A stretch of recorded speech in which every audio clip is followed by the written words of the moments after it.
সুপ্রিয় শিক্ষার্থীরা, কেমন আছো তোমরা? আশা করি ভালো আছো। আমিও ভালো আছি। আজ আমি তোমাদের সামনে নবম ও দশম শ্রেণীর বিজ্ঞান বই নিয়ে হাজির হলাম। আমি আজকে যে অধ্যায়টি পড়াবো সে অধ্যায়টি একটি অতি গুরুত্বপূর্ণ অধ্যায়। অধ্যায়টি হলো পঞ্চম অধ্যায়। অধ্যায়ের নাম রাখা হয়েছে দেখতে হলো আলো চাই। দেখতে হলে আলো চাই, অর্থাৎ আলো ছাড়া আমরা কোনো জিনিসকে দেখতে পাবো না। তো এটা আমরা সহজে অনুমান করতে পারি। দেখো, হঠাৎ আমরা বই পড়তেছি, যদি কারেন্ট চলে যায় তাহলে কিন্তু আমরা জিনিসটি আর দেখতে পাই না। এখন কোন বস্তুকে আমরা আসলে কেন দেখি? আমরা কেন কোনো বস্তুকে দেখি জানো? সেটা হলো যে কোনো বস্তুর উপরে যখন আলো পড়ে সেই বস্তু থেকে আলো প্রতিফলিত হয়ে আমাদের চোখে ফিরে আসে। প্রতিফলন মানে কি জানো? যে তুমি যদি একটা বলকে কিক করো, একটা ওয়ালে যে বলটি লাগে, তাহলে বলটি কিন্তু আবার তোমার দিকে ফিরে আসবে। এটাকেই বলা হয় প্রতিফলন। অর্থাৎ কোনো কিছুতে বাধা পেয়ে যদি আবার প্রথম দিকেই ফিরে আসে, বা একে বেঁকেও যেতে পারে, যে সোজাই যাবে এমন কিন্তু কোনো কথা না, একে বেঁকেও যেতে পারে, এটাই হলো প্রতিফলন। আবার যদি ধরো তুমি বলটিকে আঘাত করার ফলে সে ওয়ালে না লেগে কোনো হালকা একটি কিছুতে লাগলো, কিন্তু লাগলে পরে কি ও জিনিসকে সে ভেঙে আবার চলে গেছে, সে ব্যাক করে নাই, প্রথম দিকে তোমার দিকে ব্যাক করেনি, তাহলে এটাকে কিন্তু আমরা প্রতিফলন বলবো না। এটা যে চলে গেল ওটাকে বলবো আমরা প্রতিসরণ। তো আমরা এই জিনিসগুলো আজকে ব্যাপকভাবে আলোচনা করব, তোমরা আমার কাছে সাথেই থাকো। তো এখানে দেখো, আয়না প্রথমে বলছে যে এখানে নিরাপদ ড্রাইভিং। নিরাপদ ড্রাইভিং মানে কি? যাতে ড্রাইভিং করতে যেয়ে আমাদের কোনো অ্যাক্সিডেন্ট না হয়, সেজন্য কি করতে হবে? দেখো, তোমরা নিশ্চয়ই সবাই গাড়িতে উঠেছো। ড্রাইভার কিন্তু, আমরা গাড়ির ভিতরে যারা থাকি, যাত্রী বা পিছনে গাড়ি আসছে কিনা, পাশে গাড়ি আছে কিনা, সামনে গাড়ি কত দূর, এটা কিন্তু ড্রাইভারের সব দেখে। তাহলে কি ড্রাইভারের মাথার চতুর্দিকে চোখ আছে? চোখ নেই। ড্রাইভারের কিন্তু দুটো চোখে আছে, তাই না? তবে এখানে ড্রাইভারের চতুর্দিকে কতগুলো আয়না এমন ভাবে ফিট করা থাকে যাতে সে তাকাইলেই বুঝতে পারবে কোন দিকে কি সমস্যা, কতটুকু দূরত্ব আছে কিনা। তো আয়নার উপরে কি হয়? আয়নার উপরের পৃষ্ঠটা কিন্তু অনেক মসৃণ হয়, তাই না? একবারে মসৃণ। তুমি হাত দিয়ে দেখবে একটু কোথাও বিন্দু মতো তোমার হাতে বালুকণা বা অমসৃণ লাগবে না। তো কোনো মাধ্যম যখন খুব মসৃণ, যত মসৃণ হবে সে তত আলোকে প্রতিফলিত করতে পারবে ভালোভাবে। তো যাই হোক, তো তখন কি করি? দেখো, ড্রাইভার ওই আমাদের পাশের গাড়ির বা কিছু কোন দিক থেকে দেখবে, সামনে লুকিং গ্লাস আছে, এই লুকিং গ্লাসগুলো দেখে সে বুঝতে পারবে। তো এখন আমরা আমাদের বাংলাদেশের অধিকাংশ জমি বা ভূমি কিন্তু সমতল। তারপরেও কিছু জমি রয়েছে আমাদের পাহাড়িয়া, পাহাড়ি এলাকা রয়েছে, সেখানে কি? সেখানে কিন্তু সমতল না, অর্থাৎ কোথাও উঁচু, কোথাও আবার নিচু, কোথাও পাহাড়। সেখানে কিন্তু ইচ্ছে করলে একটা রাস্তাকে সোজা বানানো যাবে না। আমাদের সমতল ভূমিতে যেমন একবার রাস্তা স্ট্রেট সোজা করা যাবে, কিন্তু ওখানে কিন্তু এত সোজা করা যায় না। অর্থাৎ একটা রাস্তার জন্য তুমি একটা পাহাড়কে কাটতে পারবে না। একটা প্রাকৃতিক সম্পদ, সৌন্দর্যও বটে। এই জন্য কি করতে হবে? পাহাড়ের আকবাদ দিয়ে আমাদের ওই রাস্তাগুলো করতে হবে, ফলে রাস্তাগুলো আঁকাবাঁকা হয়ে যায়। তো এখন দেখো, যদি আঁকাবাঁকা হয়ে যায়, বিপরীত দিক থেকে যদি একটা গাড়ি আসে, সেই গাড়ি আমরা কিভাবে দেখবো? আমাদের চোখ তো এভাবে দেখতে পারে না। তো সেক্ষেত্রে সরকার কি করেছে? রাস্তার বাঁকে বাঁকে এমন ভাবে আয়না রেখেছে, স্ট্যান্ডে দাঁড় করিয়ে, যে অপর পাশ থেকে যদি কোনো গাড়ি আসে, সেটা ড্রাইভার কি করবে? ওই আয়নার দিকে তাকালেই সে দেখতে পারবে যে ওপাশ থেকে একটি গাড়ি আসতেছে। ফলে সে কি করবে? তার গাড়িটিকে নিয়ন্ত্রণ করতে পারবে। হয় সে স্লো করবে, অথবা সাইড দেবে, এমন হতে পারে সে একটু থামিয়ে দিল গাড়িটা।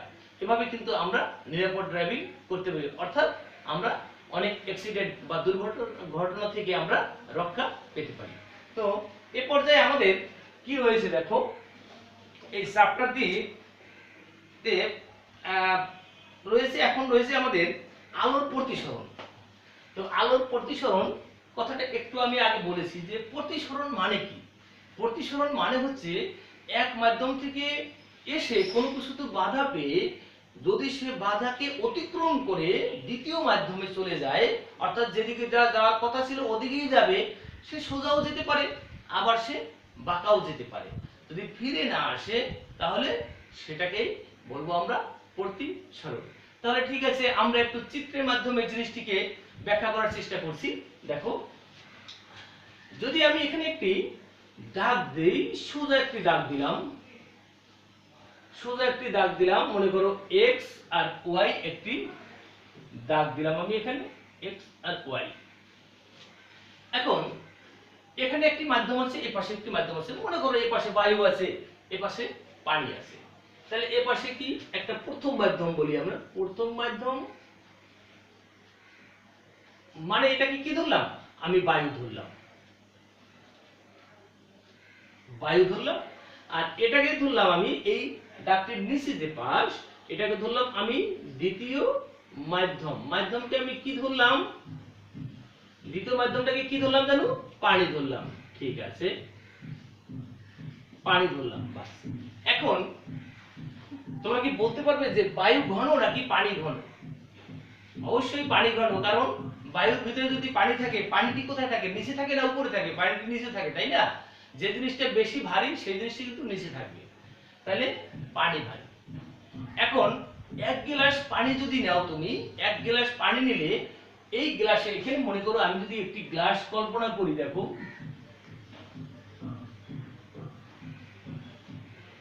এখানে যদি আমি একটি গ্লাস কল্পনা করি, এখানে যদি আমি এই পর্যন্ত পানি দেই, এই পর্যন্ত পানি দিলাম, মনে করো এখানে পানি রয়েছে। এটা প্র্যাকটিক্যাল করার জন্য তোমাদের আমি দেখতেছি, একটু চিত্রটা এঁকে দিলাম। এখন এই পানির ভিতরে যদি তুমি এই কলমটিকে এইভাবে সোজাভাবে দাঁড় করিয়ে দাও, তাহলে এই কলমটিকে কিন্তু তুমি সোজাই দেখবে। এটা কিন্তু তুমি এক্ষুনি বাসায় বসে প্রমাণ করতে পারো। কিন্তু যদি এই কলমটিকে তুমি এভাবে দাও, এভাবে দিলে কি হবে জানো? এইভাবে যদি আমি কলমটিকে যদি এইভাবে দিতাম, ধরো আমি কলমটিকে এইভাবে দিতে চেয়েছিলাম, তাহলে কলমটি কিন্তু আমার সোজা ছিল, কিন্তু তুমি এখান থেকে একটু বাঁকা দেখবে। অর্থাৎ এখান থেকে কি করবে, তুমি একটু বাঁকা, অর্থাৎ কলমটা একটু বেঁকে যাবে, একটু এরকম এই মাধ্যম থেকে এইখান থেকে, যেখান থেকে পানিটা শুরু হলো সেখান থেকে কলমটা কিন্তু একটু বেঁকে যাবে। এটা তোমরা এক্ষুনি দেখতে পারো, এক গ্লাস পানি নিয়ে বা যে গ্লাস কেন, যে কোনো পাত্রে নিয়ে করতে পারো। তাহলে কি হবে দেখো, এখন যদি সোজা দিতাম তাহলে কিন্তু আমরা এটাকে সোজাই দেখবো, কিন্তু বাঁকা দিলে বাঁকা দেখবো। একটু বাঁকা মানে তির্যক ভাবে যদি দেই। এখন দেখো তোমরা হয়তো প্রশ্ন জাগতে পারে, তাহলে আমি বাতাসের ভিতরে এই কলমটা আমি তো সোজা দেখছি, পানির ভিতরে দিলে আমি বেঁকে যাই কেন? দেখো পানির ঘনত্ব আর বাতাসের ঘনত্ব কিন্তু এক নয়। যদি মাধ্যমে, দুটো মাধ্যমে আমি যদি নেই, সে বাতাস না হয়ে অন্য কোনো মাধ্যম, এমন দুটো মাধ্যম নিলাম যার ঘনত্ব সমান, ওই মাধ্যমের ভিতরে যদি তুমি কলমটি বাঁকা বা সোজা যেভাবেই দাও, তাহলে কিন্তু যেভাবে দিবে তুমি ওই কলমের মাঝে কোনো বাঁকা দেখবে না। অর্থাৎ মাধ্যমের ঘনত্ব যদি একই হয় তাহলে কিন্তু ওখানে বাঁকবে না আলো যাওয়ার সময়। তো বাঁকবে কখন? যখন মাধ্যমের ঘনত্ব ভিন্ন হয়ে যাবে। তো যাই হোক, দেখো এখানে আমি করলাম কি, এখানে একটি দাগ দিলাম, দাগের উপরে আমি একটা মাধ্যমকে কল্পনা করলাম, নিচে অন্য আরেকটি মাধ্যমকে কল্পনা করলাম। তো এই এখানে মাধ্যম নিয়েছি আমি বায়ু, এখানে মাধ্যম নিয়েছি পানি। তো এখানে নিশ্চয়ই এটি ঘন বেশি। তো এখন যদি আমি সোজা দেই তাহলে কিন্তু কলমটি সোজাই থাকবে। আমার প্রশ্ন হলো বাঁকা নিয়ে। তো এখন যদি আমি এখানে একটি আমি দাগ দেই, দেখো এখানে মনে করো ও বিন্দুতে আমি একটা রশ্মিকে আপতিত করলাম, এ ও রশ্মিটিকে। এখন এই লাইটের যখন আমরা কোনো কিছু করব, তখন কিন্তু তোমাদের একটা জিনিস মনে রাখতে হবে, অ্যারো চিহ্ন দিতে হবে, কারণ লাইটটি কোন দিক থেকে কোন দিকে যায় সেটি কিন্তু আমাদের বুঝিয়ে দিতে হবে। অর্থাৎ লাইটটি এ বিন্দু থেকে যেহেতু আসছে, তাহলে আমরা এইভাবে অ্যারো চিহ্ন দিয়ে বুঝিয়ে দিব যে এই একটা দাগ দিলাম। এখন এই দাগটাকে কি বলা হয়? এই দাগটি কিন্তু একটি নাম রয়েছে। দেখো এই দাগটা দুটো মাধ্যমকে পৃথক করে দিয়েছে, বিভেদ করে দিয়েছে। তাহলে এই দাগটার নাম হলো বিভেদ তল। অর্থাৎ দুটো মাধ্যমের যে জায়গায় সংযোগ স্থল, ওই জায়গাটিকে কি বলবো আমরা? বিভেদ তল। তাহলে আমরা লিখে রাখি একটু, দেখো এটাকে লিখে রাখি, এটাকে কি বলবো? বিভেদ তল, বিভেদ তল, তাই না? তার মানে যে তলটি বিভেদ সৃষ্টি করছে দুটো মাধ্যমের, সেটাকে বলা হয় বিভেদ তল। তো আমি এখানে যদি আমি একটি আলোক রশ্মি কি করলাম, এ বিন্দু থেকে আপতিত হয়ে ও বিন্দুতে পড়লো। এখন এই ও বিন্দুতে যদি আমি একটা লম্ব আঁকি, দেখো আমি একটি সোজা একটি দাগ কল্পনা করি, এখানে সোজা দাগ কল্পনা যদি করি, এখানে একটি সোজা দাগ মনে করো এন ও এন ড্যাশ এখানে আমি কল্পনা করলাম। এখন যদি এইভাবে তুমি এই আলোটা দিতে, তাহলে কিন্তু বাঁকবে না। এখন প্রশ্ন হলো তাহলে আমার এইভাবে গেলে বেঁকে যাবে। এখন বেঁকে যাবে কেন? কারণ মাধ্যমের ঘনত্ব কারণে, ঘনত্বের পার্থক্যের কারণে। যদি ঘনত্ব একই হয় তাহলে কিন্তু সোজাই যেত। এখন এটা কোন দিকে যাবে আসলে সেটা আমাদেরকে দেখতে হবে, যে এটা এই সোজা যেহেতু যাবে না, হয় এদিকে যাবে নাহলে এদিকে যাবে। দুটোই তো অপশন আছে, তাই না? দুটো অপশন রয়েছে, হয় এদিকে যাবে নাহলে ওদিকে যাবে। তো এখন তোমাদের মনে রাখতে হবে, যদি আলোক রশ্মি হালকা মাধ্যম থেকে ঘন মাধ্যমে প্রবেশ করে তাহলে অবিলম্বের দিকে চলে আসে, অর্থাৎ কাছে চলে আসবে। দেখো এইখানে এই রশ্মিটি তো আমার যদি সোজা একই মাধ্যম হতো তাহলে আমি সোজাই কল্পনা করলাম। দেখো এভাবে হতো, তাই না? এটা কি সোজা হয়েছে? এভাবে হতো। বাট এই রশ্মিটি কোন দিকে যাবে? অবিলম্বের দিকে চলে আসবে। এই রশ্মিটি আমার এদিকে এইদিকে চলে আসবে। মনে করো এইটা আর পথ, তাহলে এই রশ্মিটি তো ওদিক থেকে এদিকে আসলো, এখানে কিন্তু অ্যারো চিহ্নটা আমি এভাবে দিব, তাই না?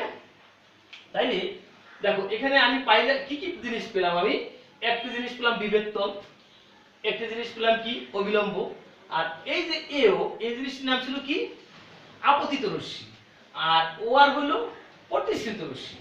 এই নামগুলো কিন্তু তোমাদের মনে রাখতে হবে, নামগুলো মনে রাখতে হবে। তাহলে আমি কি লিখে দিব, এটা বিভেদ তল লিখেছি, এইটাকে আমরা বলবো আপতিত রশ্মি, আপতিত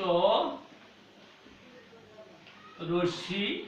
এটা হলো প্রতিসৃত রশ্মি, প্রতিসৃত রশ্মি। আর এই এখন এইখানে একটা কোণ তৈরি করেছে, তাই না? দেখো এটা হলো অবিলম্ব, অবিলম্বের সাথে আপতিত রশ্মি একটি কোণ তৈরি করেছে, এবং সেই কোণটির একটি নাম আছে। এই কোণটির নাম হলো আপতন কোণ। তাহলে এই কোণটির নাম কি হবে? দেখো আপতন কোণ। অর্থাৎ আপতন কোণ তাহলে কাকে বলে? আপতিত রশ্মি অবিলম্বের সাথে, আপতিত রশ্মি অবিলম্বের সাথে যে কোণ তৈরি করে তাকে কি বলে? আপতন কোণ বলে। আবার একই ভাবে দেখো এখানে একটি কোণ তৈরি করেছে, এখানে একটি কোণ তৈরি করেছে, তাহলে এই কোণটির নাম কি হবে? দেখো এই রশ্মি তো অবিলম্ব, আর এই রশ্মিটাকে বলছি আমি কি প্রতিসৃত রশ্মি। তাহলে প্রতিসৃত রশ্মি অবিলম্বের সাথে যে কোণ তৈরি করে তাকে বলা হয় প্রতিসরণ কোণ। তাহলে এটিকে আমি কি বলবো? প্রতিসরণ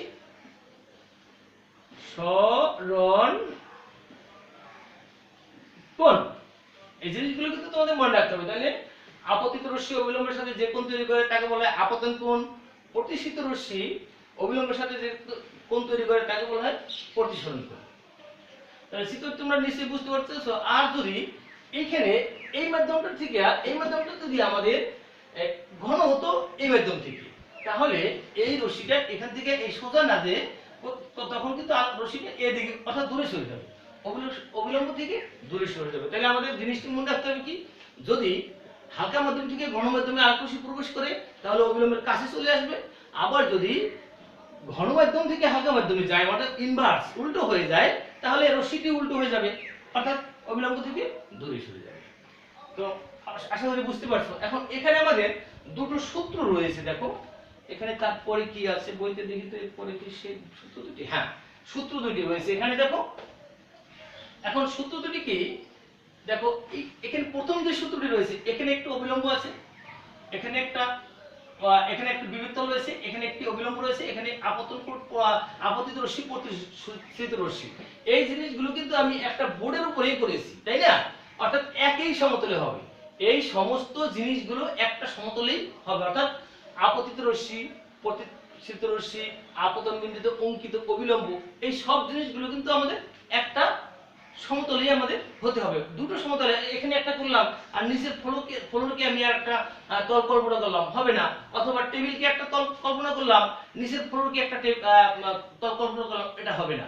এই কাজটা করতে হবে তোমাকে একটা সমতলে, হয় তুমি টেবিল নাও না হলে ফ্লোর নাও, একই সমতলে নিতে হবে। তো এখানে সেইভাবে সূত্র লিখেছি। দেখো লিখেছি কি, আপতিত রশ্মি আপতন বিন্দুতে অঙ্কিত, আপতন বিন্দুতে বিভেদ তলের উপর আঁকা অবিলম্ব। অর্থাৎ এখানে কি বলছে? আপতিত রশ্মি মানে এও রশ্মি আপতন বিন্দুতে বিভেদ তলের উপর, দেখো এখানে আপতন বিন্দু ও, এখানে বিভেদ তন্তু ছিল এক্স ওয়াই, এর উপরে অবিলম্ব কি এন ও এন ড্যাশ, এবং আরেকটি বলছে এবং প্রতিসিদ্ধ রশ্মি দেখো, এবং এই যে প্রতিসিদ্ধ রশ্মি এই জিনিসগুলো একই তলে, এটাই হলো আমাদের প্রথম সূত্র। তো প্রতিসরণের কয়টি সূত্র রয়েছে? দুটি সূত্র রয়েছে। প্রথম সূত্রটি আমি কি বুঝলাম? আমরা বুঝলাম যে আপতিত রশ্মি আপতন বিন্দুতে অঙ্কিত অবিলম্ব এবং প্রতিসিদ্ধ রশ্মি একই সমতলে। সহজ না খুব? তিনটে কথা, একটা হলো আপতিত রশ্মি, একটা হলো অবিলম্ব, আর একটা হলো প্রতিসিদ্ধ রশ্মি। এই তিনটে জিনিস একই তলে কল্পনা করতে হবে। আর দ্বিতীয় সূত্রটি রয়েছে কি দেখো, এইখানে যে কোণটি আমি ধরেছিলাম, এখানে আপতন কোণ আমি ধরিনি, কোনো কিছু নাম দিইনি, আমি যদি থিটা 1 দিই, আর কোণকে আমরা সাধারণত থিটা দিয়ে ধরি, এটা যদি থিটা 2 ধরি, থিটা 2 ধরি, তাইলে আপতন কোণের সাইনের অনুপাত, মানে আপতন কোণের সাইন এবং প্রতিসরণ কোণ সাইন, অনুপাত তো দুটো রাশি লাগবে অবশ্যই। তো আপতন কোণ এবং প্রতিসরণ কোণের সাইনের অনুপাতকে বলা হয় প্রতিসরাঙ্ক। এখানে কি দিয়েছে দেখো, এখন এখানে আরেকটু বড় আছে যে দেখো, সব মাধ্যমে আমরা যখন আকাশে কি হয়, বৃষ্টি হয়, তখন যদি রোদ হয় বৃষ্টির পরে, তাহলে কিন্তু আমরা রংধনু দেখতে পাই। রংধনু কেন দেখতে পাই জানো? অর্থাৎ এই যে সাদা আলোটা কিন্তু একটা মৌলিক রং নয়। সাদা আলোর ভিতরে কয়টা রং থাকে? 7টি রং থাকে, তাই না? তো এখানে সেই বিন্দু বিন্দু পানিগুলো যখন আকাশে ভাসমান অবস্থায় থাকে, সেগুলো কিন্তু প্রিজমের মতো কাজ করে। অর্থাৎ সবগুলো কালারের রশ্মি কিন্তু সমানভাবে বিস্তৃত হয় না, কোনটা একটু বেশি বেঁকে যাবে, কোনটা একটু কম বেঁকে যায়। সবগুলো যদি একইভাবে বেঁকে যেত, তাহলে কিন্তু আমরা রং যদি দেখতাম না, তাহলে আমরা সাদাই দেখতাম। এখন প্রত্যেকটা রশ্মি আলাদা আলাদা ভাবে বিস্তৃত হবে বা বেঁকে যাবে। এই জন্য আমাদের এখানে কিন্তু, আমি যদি লাল আলোর মধ্যে করি তাহলে লাল আলো ধরতে হবে, যদি কালো আলো ধরি তাহলে আলো তো আর কালো হয় না। লাল আলো বা সাদা আলো বা নীল, যে কোনো কালারে ধরো, তোমার একই কালার, একটা নির্দিষ্ট কালার। অর্থাৎ লাল কালারে পরীক্ষা করলে তুমি যে রেজাল্টটা পাবে, সেটা যদি সবুজ কালারে বা অন্য কোনো কালারের মধ্যে তুমি এক্সপেরিমেন্ট করো, তাহলে কিন্তু ওই একই অনুপাতটি পাবে না। এজন্য কি বলা হয়েছে এখানে দেখো, একজোড়া নির্দিষ্ট মাধ্যম তো হতেই হবে একটা। এখানে যদি আমি বায়ু আর পানির মধ্যে করি, তাহলে বায়ু আর পানির মধ্যেই করতে হবে, অর্থাৎ একজোড়া নির্দিষ্ট মাধ্যম এবং একটা নির্দিষ্ট রঙের আলোর জন্য আপতন কোণের সাইন এবং প্রতিসরণ কোণের সাইনের অনুপাত একটি ধ্রুবক রাশি। এটা হলো দ্বিতীয় সূত্র। দেখো আরেকটা এই সূত্রটিকে আমরা ব্যাখ্যা করতে চাই। কি বলেছে কথাটা? একজোড়া নির্দিষ্ট মাধ্যম, অর্থাৎ এখানে এই বায়ু আর পানি দিলাম, এবং আমি এই সাদা আলোর মধ্যেই এক্সপেরিমেন্ট করব। ঠিক আছে? তো সাদা আলোর মধ্যে আমি এক্সপেরিমেন্টটা করব। তাহলে এইখানে একটি দেখো, আমি কোণ ধরেছি কি থিটা 1, এটা ধরেছি থিটা 2। বলছে এই কোণ দুটির অনুপাত দেখো, অর্থাৎ এখানে এই কোণটার সাইন নেব আমরা, অর্থাৎ এখানে আমরা আইও ধরতে পারি, এখানে আই ধরতে পারি, আর এটাকে আর ধরে থিটাও ধরতে পারো। তাহলে এটাকে যদি আমি আই ধরি, এটাকে যদি আর ধরি, দেখো তাহলে সাইন আই বাই সাইন আর, এই জিনিসটি নিশ্চয়ই একটা ভাগফল হবে না? এখানে কিন্তু নিশ্চয়ই একটা ভাগফল হবে। কারণ এখানে দেখো, এটা যদি মনে করো 30 ডিগ্রি হয়, এটা যদি 20 ডিগ্রি হয়, তাহলে সাইন 30 ডিগ্রি একটি মান রয়েছে, আবার সাইন 20 ডিগ্রি একটা মান রয়েছে। ওই মান দুটোকে ভাগ করলে কিন্তু একটা ভাগফল পেয়ে যাবে। এবারে দেখো মজার ব্যাপার, আমি যদি এই রশ্মিটাকে, এই কোণটাকে আরেকটু বাড়িয়ে দিই, অর্থাৎ এই রশ্মিটাকে একটু নিচে নিয়ে আসি, আমি এখান থেকে যদি আমি ধরো এটাকে আমি যদি এইভাবে মনে করো, আমি এটা এ ড্যাশ হলো, তাহলে কিন্তু এই কোণটা কিন্তু আমার এখন আর আই নেই। এই কোণটা কি আই হবে? আই তো ছিল এইটুকু। এখন এই কোণটাকে যদি আমি I1 ধরি, মানে এই পুরোটাকে আমি I1 ধরি, তাহলে এই রশ্মিটা কিন্তু এখন আমার এই রাস্তায় যাবে না। এই কোণটা যেহেতু একটু বাড়িয়েছি, তাহলে এই রশ্মিটাও কিন্তু একটু বেঁকে আর একটু অন্যভাবে ধরো এইভাবে গেল, ধরো এইভাবে গেলে এটা ধরো R1, তাই না? তাহলে এখন প্রতিসরণ কোণটা কত? এখন কিন্তু প্রতিসরণ কোণটা হলো আমার এই পর্যন্ত, তাই না? তাহলে এটাকে যদি আমি R1 ধরি, তাহলে এখন যদি আমি আবার ভাগ করি, দেখো আবার ভাগ করি, অর্থাৎ এখন হলো sin I1 by sin R1, এরও একটা কিন্তু ভাগফল হবে। তো মজার ব্যাপার হলো দেখো, এই ভাগফল আর এই ভাগফল সমান হবে। যদি আমরা দুটো পরীক্ষায় লাল আলোর মধ্যে করি বা সাদা আলোর মধ্যে করি, একই আলো নেই এবং মাধ্যম দুটিও আমি বায়ু আর পানি নেই। তাহলে আমরা এখান থেকে কি লিখতে পারি দেখো, অর্থাৎ sine I by sine R সমান sine I one by sine R one. এখানে যদি কোনটি এই রশ্মিটি যদি আরো বাকিয়ে দিতাম, এই রশ্মিটিও কিন্তু কোনটি আবার চেঞ্জ হয়ে যাবে। সেক্ষেত্রে যদি sine I two by sine R two এরকম হয়, এই সবগুলো ভাগফল একই হবে, ধ্রুবক। অর্থাৎ এটাকে আমরা ধ্রুবক লিখতে পারি, ধ্রুবক। তাহলে আমি এই দ্বিতীয় সূত্রটা কি পেলাম? দ্বিতীয় সূত্রটি পেলাম যে একজোড়া নির্দিষ্ট মাধ্যম এবং একটা নির্দিষ্ট রঙের আলোর জন্য আপতন কোণের সাইন এবং প্রতিসরণ কোণের সাইনের অনুপাত সব সময় ধ্রুবক হবে। আপতন কোণের সাইন এবং প্রতিসরণ কোণের সাইনের অনুপাত ধ্রুবক হবে। এই ধ্রুবক মানটাকে কিন্তু প্রতিসরাঙ্ক বলা হয়। কি বলা হয়? প্রতিসরাঙ্ক। তাইলে আমরা কি বলবো? এখন দেখো এখানে ধরো এখানে আমি যদি ভাগফলটি অর্থাৎ বায়ু আর পানির মধ্যে ভাগফলটা সাধারণত 1.33 হয়, 1.33 হয়। এখন যদি আমি এখানে বায়ু আর কাজ এই যে অর্থাৎ এই লেখাগুলো, এই ভাগফলগুলো, এই ভাগফলটাই আমার আসলে 1.33 হবে, এটাই সাধারণত হয়। কিন্তু এক্ষেত্রে যদি আমি ধরো আমি বায়ু নিলাম আর এখানে পানি নিলাম না, আমি কি নিলাম? আমি একটা কাঁচ টুকরো নিয়ে আমি যদি এই এক্সপেরিমেন্টটা করি, তাহলে কি হবে জানো? এই ভাগফলটা আর এটা হবে না। তখন আমরা জানি 1.51 বা 5 এরকম, অর্থাৎ বিভিন্ন কাছে কিন্তু আবার বিভিন্ন প্রতিসরাঙ্ক হয়, সাধারণত 1.5 হয়। তাহলে আমরা দেখো আমি কোণের পরিমাণ যদি একই রাখি, তাহলে বায়ু আর পানির মধ্যে ভাগফলটি যা হবে, কাঁচের মধ্যে নিলে কিন্তু ভাগফলটি আলাদা হয়ে যাবে। এটাই হলো বিশেষত্ব। আবার একইভাবে দেখো আমি এখানে বায়ু আর পানি নিলাম, এখানে যদি লাল আলোতে বা সাদা আলোতে করি, যে ভাগফল পাবো অন্য আলোতে কিন্তু সেই একই ভাগফল আমি পাবো না। তাহলে আমি সূত্রটি কি লিখতে পারি? যে একজোড়া নির্দিষ্ট মাধ্যম এবং একটা নির্দিষ্ট আলোর জন্য আপতন কোণের সাইন এবং প্রতিসরণ কোণের সাইনের অনুপাত একটি ধ্রুবক রাশি। এই ধ্রুবক রাশিকে কি বলে? প্রতিসরাঙ্ক বলা হয়। তো ঠিক আছে, মনে হয় বুঝতে পেরেছো। তারপরে কি আছে দেখো, তারপরে একটু লেন্স নিয়ে আলোচনা করি। দেখো লেন্সের কথা রয়েছে, আমরা লেন্সের কথা একটু আলোচনা করি। তো মুছে ফেলছি জিনিসগুলো, আমি লেখার চেষ্টা করি।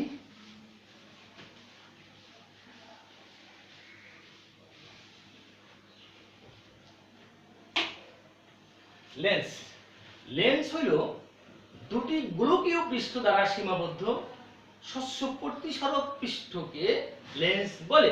দেখো এটা আমার একটা বৃত্ত যদি নেই, আরেকটা বৃত্ত যদি এখানে আমি এটার উপরেই কল্পনা করি, তাহলে আমি এটুকু বাদ দিয়ে যদি এই অংশটিকে আমি বের করে নিয়ে আসি, তাহলে এটি কিন্তু সাধারণত কাঁচেরই তৈরি হয়, তবে এটি প্লাস্টিক বা কোয়ার্টজ অন্য পদার্থ দিয়েও তৈরি করা যায়। তাহলে কি করলাম দেখো, দুটো বৃত্ত যদি একটার উপর আরেকটা পড়ে, তাহলে ওই যতটুকু ছেদ করলো এটুকু যদি আমি বাইরে নিয়ে আসি, তাহলে এটি একটি লেন্স হলো। এবং এই লেন্সটিকে বলা হয় উত্তল লেন্স বা অভিসারী লেন্স। উত্তল লেন্স বা অভিসারী লেন্স। তাহলে উত্তল লেন্সটাকে আমরা কিভাবে ডিফাইন করতে পারি দেখো তো, যে লেন্সের মধ্যভাগ মোটা বা প্রশস্ত কিন্তু প্রান্তভাগ সরু, সেই লেন্সকে আমরা উত্তল লেন্স বা অভিসারী লেন্স বলবো। ঠিক আছে, বুঝতে পেরেছো? যে লেন্সের মধ্যভাগ মোটা কিন্তু প্রান্তভাগ সরু, সেই লেন্সকে বলবো কি? সেই লেন্সকে বলবো আমরা উত্তল লেন্স বা অভিসারী লেন্স। এবারে যদি ধরো এই বৃত্তটি একটি বৃত্ত আরেকটি বৃত্তকে স্পর্শ করলো না, সেক্ষেত্রে কি হবে দেখো, এরকম যদি একটি বৃত্ত হয় আর এরকম যদি আরেকটি বৃত্ত হয়, তো এখন কিন্তু স্পর্শ করেনি, তো এখানে আমি যদি এরকম এইটুকু জিনিসটি আমি বাইরে নিয়ে আসি, এরকম হয়ে যাবে না? তাহলে এই অংশটি দেখো তো, এই অংশটি তাহলে এরকম হলো না, এরকম হলো। তাহলে এইটার নাম বলেছিলাম আমি উত্তল লেন্স। আর এটার তাহলে নাম দিব কি? এটার নাম হবে তাহলে অবতল লেন্স। তো তাহলে উত্তল লেন্সের আমরা একটা সংজ্ঞা দেখেছি, কি দেখেছি, যে লেন্সের মধ্যভাগ মোটা, প্রান্তভাগ সরু, তাকে উত্তল লেন্স বলবো। আর যে লেন্সের এর উল্টো, দেখো মধ্যভাগ সরু কিন্তু প্রান্তভাগ উঁচু, এই ধরনের লেন্সকে আমরা অবতল লেন্স বা অপসারী লেন্স বলবো। অর্থাৎ এটা অভিসারী, এটাকে বলা হয় অপসারী লেন্স। তো এখন এই লেন্সগুলোর আবার কিন্তু কতগুলো সংজ্ঞা আছে, অনেকগুলো জায়গা আছে। দেখো এখানে এই লেন্সটির একটি, এই যে বৃত্তটি আমি করেছি, এখানে একটি কেন্দ্র ছিল, এটার একটি কেন্দ্র ছিল। এই দুটো কেন্দ্রকে যদি আমি যোগ করি তাহলে একটি রেখা পাবো না? এই রেখাটা এই মাঝ বরাবর রেখাটা চলে গেল না? এই রেখাটা কি বলা হয়? কি? প্রধান অক্ষ। এই রেখাটিকে বলা হয় কি? প্রধান অক্ষ। একইভাবে এইখানেও যদি আমি এইভাবে এটিকে আমি করি তাহলে কি হবে? এটিকে এখানেও একটি আমি দাগ পেতাম, সেটাও এটা প্রধান অক্ষ। তাহলে একটি প্রধান অক্ষ পেলাম, তাই না? আর এইগুলোকে বলা হয় বক্রতার কেন্দ্র। এই যে দুটো কেন্দ্র ছিল, এগুলোকে বলা হয় কি? বক্রতার কেন্দ্র। তো এবারে এই লেন্সের কিন্তু কিছু কাজ আছে, আলো দিয়ে কাজ। তো এখন যদি আমি এই উত্তল লেন্সটাকে, দেখো এখানে আমি নতুন ভাবে আঁকি। দেখো আমি নতুন ভাবে একটি লেন্স আঁকার চেষ্টা করলাম। এটি একটি লেন্স, এটা হলো প্রধান অক্ষ। এখন এই প্রধান অক্ষর সমান্তরালে যদি আমি কতগুলো লেন্স, এখানে একটু সোজা এরকম এরকম একটু দাগ দাও, অর্থাৎ এখানে যদি আমি কতগুলো আলোকরশ্মি প্রধান অক্ষের সমান্তরালে আমি আপতিত করি এই লেন্সের উপরে, তাহলে এই রশ্মিগুলো কি হবে জানো? একটা নির্দিষ্ট বিন্দু দিয়ে চলে যাবে, প্রধান অক্ষের একটা বিন্দুতে মিলিত হবে। দেখো তার মানে কি হবে? এই রশ্মিটি এভাবে চলে যাবে, এই রশ্মিটিও ওইখান দিয়ে চলে যাবে, এই রশ্মিটিও ওখান দিয়ে চলে যাবে। এটাকে আমি যদি এইভাবে আঁকি, এই দেখো এইখানে সব রশ্মিগুলো মিলিত হয়েছে না? এই যে মিলিত হলো, এটাকে বলা হয় প্রধান ফোকাস। তাইলে অর্থাৎ এখানে কিন্তু আমি একটু কি বলেছিলাম, এই যে এইভাবে কিন্তু অ্যারো চিহ্ন দিতে হবে, অর্থাৎ লাইটটি এদিক থেকে চলে গেছে। তাহলে উত্তল লেন্সের একটা বৈশিষ্ট্য কি পেলাম? প্রধান অক্ষের সমান্তরালে যদি কতগুলো রশ্মি আপতিত হয়, তাহলে সেই রশ্মিগুলো প্রধান অক্ষের উপরে কোথাও একটি বিন্দুতে মিলিত হয়, এবং সেই মিলিত বিন্দুটিকে আমরা কি বলি? প্রধান ফোকাস। প্রধান ফোকাস এটাকে বলি প্রধান ফোকাস, কি আমরা এফ দিয়ে প্রকাশ করি। আর এই জায়গাটাকে বলা হয় মেরুবিন্দু, মেরুবিন্দু বলা হয়। এখন দেখো এই প্রধান ফোকাস, এই মেরুবিন্দু থেকে এই প্রধান ফোকাস পর্যন্ত দূরত্বকে বলা হয় ফোকাস দূরত্ব, এবং তাকে আমরা ছোট হাতের এফ দ্বারা প্রকাশ করি। এই দূরত্বটাকে বলবো আমরা কি? ফোকাস দূরত্ব। ফোকাস দূরত্ব কাকে বলবো? মেরুবিন্দু থেকে ফোকাস পর্যন্ত, প্রধান ফোকাস পর্যন্ত যে দূরত্বটি থাকে তাকে বলা হয় ফোকাস দূরত্ব। তাকে ইংরেজির ছোট হাতের এফ দ্বারা প্রকাশ করা হয়। তো এবারে উত্তল লেন্স দেখলাম এটি, আমরা যদি অবতল লেন্সের কথা কল্পনা করি, দেখো তাহলে কি হবে? দেখো অবতল লেন্সটা আসলে এরকম, এখানে একটি প্রধান অক্ষ দিয়ে দিলাম। এখন এখানেও আমি মাঝ বরাবর যদি ওরকম একটি দাগের কথা কল্পনা করি, তাহলে এখানে কতগুলো রশ্মি আমি আপতিত করলাম, এভাবে কতগুলো রশ্মি আমি আপতিত করলাম। এবারে দেখো তাহলে এটা কি হবে? এটাই কি হবে জানো? এটাই যে এটার উল্টা ক্রিয়া, মনে রাখবে যে এটার যে কাজ করে এটা তার উল্টা কাজ করে। তাহলে এইটা এই লেন্সটিতে যেহেতু একটা বিন্দুতে রশ্মিগুলোকে মিলিত করেছে, তাহলে এইটা কি করবে? সরিয়ে দেবে, চতুর্দিকে রশ্মিগুলোকে সরিয়ে দেবে। টর্চ লাইট যেমন সরিয়ে দেয় রশ্মি, ঠিক এভাবে। কিন্তু টর্চ লাইটের যে বাল্বটি থাকে, সেই বাল্বটি থেকে তো আলোতে লাইটগুলো আসতেছে, এটা তো আমরা জানি। টর্চ লাইট যে একটা বিন্দু থাকে, বাল্বের ভিতরে একটা ফিলামেন্ট থাকে, ওখান থেকে কিন্তু সব আলোগুলো আসে, তাহলে তারপরে ছড়িয়ে যায়। ঠিক এইখানেও আমাদের এই রশ্মিগুলো আমাদের টর্চ লাইটের মতো এইভাবে ছড়িয়ে যাবে, ছড়িয়ে যাবে। তো এই তাহলে এই রশ্মিটা যে টর্চ লাইটের মতো ছড়িয়ে গেল, তাহলে এর বাল্বটি কোথায়? তাহলে এর বাল্বটি হবে, দেখো এটাকে যদি আমি পিছনের দিকে বাড়িয়ে দেই, সোজাসুজি বাড়িয়ে দেব, বাড়িয়ে দিলে দেখো একটা এই সেই কি বাল্ব, তাই না? এখান থেকে মনে হচ্ছে যে আলোকরশ্মিগুলো কি হয়েছে? ছড়িয়ে যাচ্ছে, তাই না? অ্যারো চিহ্ন দিয়ে দাও, এখানে সবগুলোতে লাইটে অ্যারো চিহ্ন দিতে হবে। তাহলে দেখা মনে হচ্ছে কি যে এই বিন্দুটি থেকে আসলে আলোগুলি আসতেছে। এখান থেকে এটা কিন্তু মনে হচ্ছে, এটা কিন্তু বাস্তবে চলে যাচ্ছে, আর এটা কিন্তু মনে হচ্ছে। মনে রাখতে হবে এটা কিন্তু কল্পনা। তা এই বিন্দুটিকে বলা হয় এটা ফোকাস। তাহলে অবতল লেন্সে কি হয়, প্রধান অক্ষের সমতলে যদি কতগুলো রশ্মি আপতিত হয়, তাহলে সেই রশ্মিগুলো ছড়িয়ে পড়ে পিছনের থেকে, প্রধান অক্ষের কোনো একটি বিন্দু থেকে পিছন দিকে থেকে মনে হয় ওই বিন্দু থেকে আলোগুলো আসলে আসতেছে, মনে হবে আসতেছে। তো সেই বিন্দুটিকে বলবো আমরা অবতল লেন্সের প্রধান ফোকাস। সেই প্রধান ফোকাস থেকে আবার যদি মেরু বিন্দু পর্যন্ত যে দূরত্ব, সেই দূরত্বটাকে আমরা ফোকাস দূরত্ব বলবো। ওটাকেও আমি ছোট হাতের এফ দিয়ে প্রকাশ, আমি মানে কি এটা করা হয়, বিজ্ঞান এটা করেছেন যে ফোকাস দূরত্বকে ছোট হাতের এফ দিয়ে প্রকাশ করেছেন। তো এখানে আরো অনেকগুলো জিনিস রয়েছে, একটি ক্লাসে তো এত জিনিস আলোচনা করা আদৌ সম্ভব না, তো তোমরা আমি এই ক্লাসটিকে আরো পার্টে বিভক্ত করব, আরো সামনে অনেক আলোচনা রয়ে গেছে। তোমরা আশা করি আমার প্রতিটি ক্লাসের সাথে সংযুক্ত থাকবে, তাহলে তোমাদের বিজ্ঞানে বা আমি তো অঙ্ক ক্লাস নিচ্ছি, অঙ্কে কোনো সমস্যা থাকবে না। তো তোমরা এটুকুই বাড়ির কাজ থাকবে, আমি যতটুকু পর্যন্ত পড়ালাম আজকে এ পর্যন্ত বাড়ির কাজ থাকবে। তো আশা করি তোমরা এটুকু ভালো মতো করবে, আর তোমাদের সুস্বাস্থ্য কামনা করে আজকের ক্লাস এখানে শেষ করি। সকলকে ধন্যবাদ।